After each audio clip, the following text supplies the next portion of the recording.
द्रौपदी को उनके संकट का सामना करना पड़ा। साथ ही द्रौपदी भी अर्जुन के विषय में चिंतित रहने लगे। एक दिन द्रौपदी ने भगवान श्री कृष्ण को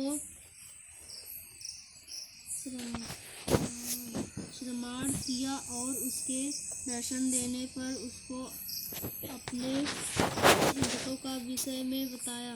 तभी कुलवती द्रौपदी को धैर्य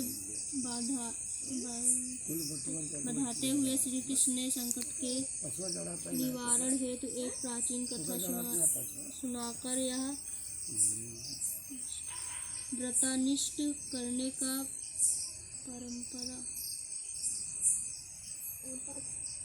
परामर्श दिया।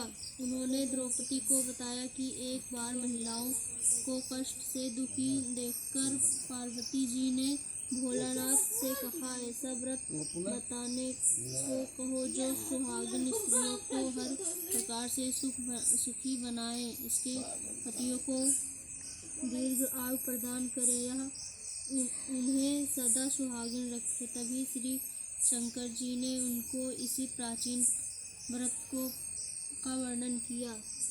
विवाहित स्त्री को हर प्रकार से सुख संपन्न रहने एवं उसके पतियों को दीर्घ आयु प्राप्त करना बताया। उन्होंने कहा कि एक समय एक ब्राह्मण परिवार था जिसमें 4 पुत्र के अलावा एक कन्या गुणवती थी। परिवार के सभी व्यक्ति धार्मिक थे और वर्ष के सभी व्रत पूजा किया करते थे। एक बार कार्तिक कृष्ण चतुर्थी को माँ, बेटी तथा लड़कों को बहुओं ने करवा चौथ का व्रत रखा।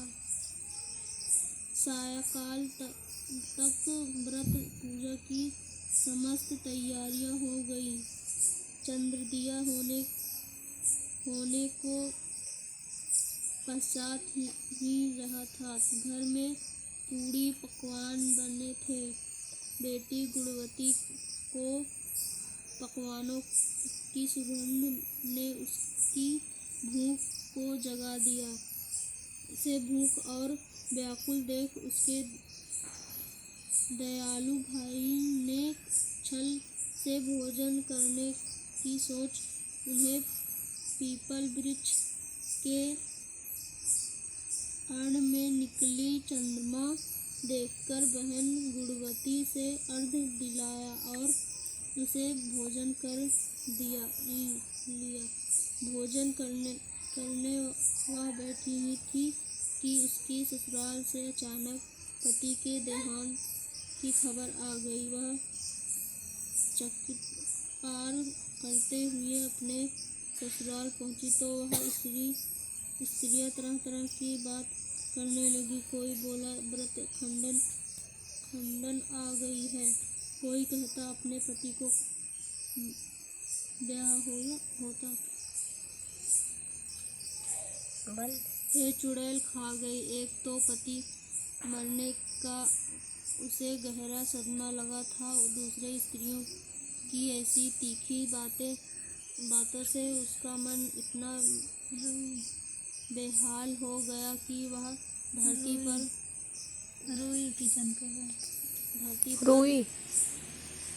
कछड़ खा कर रोने लगी। हाय मैं सचमुच ही राक्षसी हूँ, मैंने अपने पति को खाया है। सचमुच ही राक्षसी हूँ, मैंने अपने पति को खाया है। हाय मैं इतनी भूखी थी कि मैंने भोजन नहीं अपने पति को खाकर भूख बुझाई। इसी तरह विलाप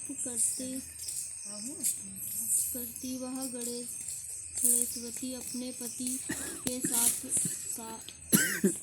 सती होने के लिए भागी शमशान पहुंच गई और चिता में कूदना ही चाहती थी कि चौथ माता ने उसे रोक लिया और बोली, बेटी तुम्हारे तुम्हारी भूल नहीं हुई है। तुम्हें भाइयों ने भुलावे में डाल दिया था। देखो मेरे पति अब जीवित हो उठे हैं। तुम घर जाकर उसकी प्रतीक्षा करो। गणेशवती घर पहुंचती तो उसका पति वहां बैठा मिला।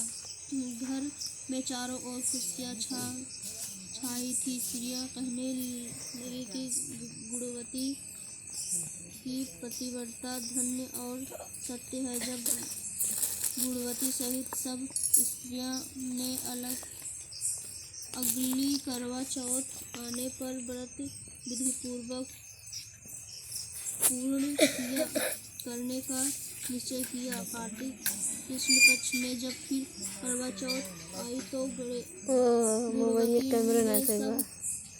सस्ती मोबाइल महा मोबाइल लगाई हो। सस्ती के महंगा एमन कैमरा अच्छा है। श्री कृष्ण जी बोले, हे द्रौपदी, तुम भी इस के पेंटर व्रत को करके अपने समस्त संकट दूर कर सकोगी। यह कार्तिक मास अगले ही मास है। तुम करवा चौथ व्रत को विधि पूर्वक करोगी तो अपने को सभी संकट से मुक्त पाओगी।